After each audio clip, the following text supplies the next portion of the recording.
Hello guys, back to my channel. আমি ভালো আছি এবং তোমরাও অবশ্যই ভালো আছো। আজকে আমি যাচ্ছি বান্ধবী বাড়ি। আর বান্ধবী বাড়ি যাওয়ার আগে আমি খেয়ে নিলাম গরম গরম চা, আর গরম গরম চা খেয়ে কিন্তু আমি চলে যাচ্ছি বান্ধবীর বাড়ির রহস্যে। কিন্তু আমি বেরিয়ে পড়লাম।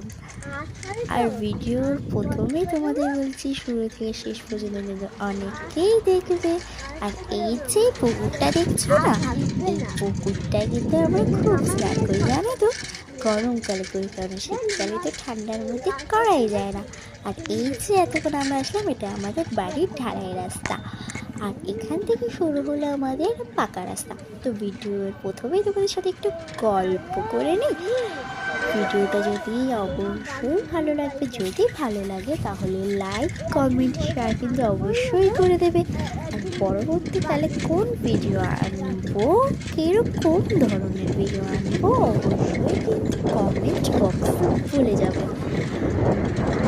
আর তোমাদেরকে বলি, আমার বান্ধবীর বাড়ি গিয়ে যদি বান্ধবীর বাড়ি না দেখাতে পারি, তোমাদেরকে আমি কথা দিচ্ছি বান্ধবীর ফেসটা আমি অবশ্যই দেখাবো। আর আজ কিন্তু আমি একা যাচ্ছি না, আজ যাচ্ছি আমি আর আমার ছোট্ট পুচকু ভাই।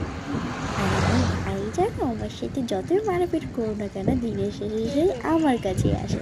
এটা অবশ্য প্রত্যেক ভাই বোনেরই হয়। আর এই যে বান্ধবীর বাড়ির রাস্তা, এখান থেকে শুরু হলো। আর এই রাস্তাটা করেছে 4-5 দিন হয়েছে।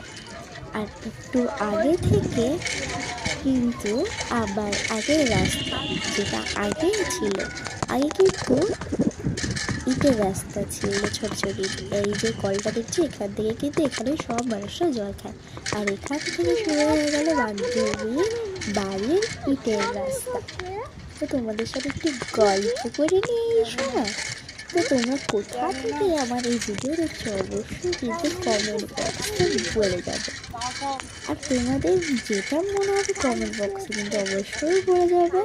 ও নিয়ম মতন আমি তোমাদের আমার বন্ধু বানাতে চাই। আর আমার ভিডিওগুলো তোমাদের কেমন লাগে অবশ্যই কিন্তু বলে যাবে। তো আমি এখন চলে যাচ্ছি ওর বাড়ির অনেকটা কাছেই চলে এসছি আমরা। আর আমাদের বাড়ি থেকে ওদের বাড়ি যেতে কিন্তু 5-7 মিনিট লাগে, তো বেশিক্ষণ লাগে না। আর এক জায়গায় কিন্তু আমার দুটো বান্ধবীর বাড়ি। আজকে তোমাদের আমি আমার বেস্টিকেও দেখাবো আর আমার বান্ধবীকেও দেখাবো। তো অবশেষে ওদের বাড়ি আমি চলে এসেছি। আর আগে থেকেই যেখানে আমি সাইকেল রাখি, আর ওখানেই আমি সাইকেলটা রেখে দিলাম। আর রেখে দিয়ে চলে গেলাম ওদের বাড়ি। তো দেখো, আমার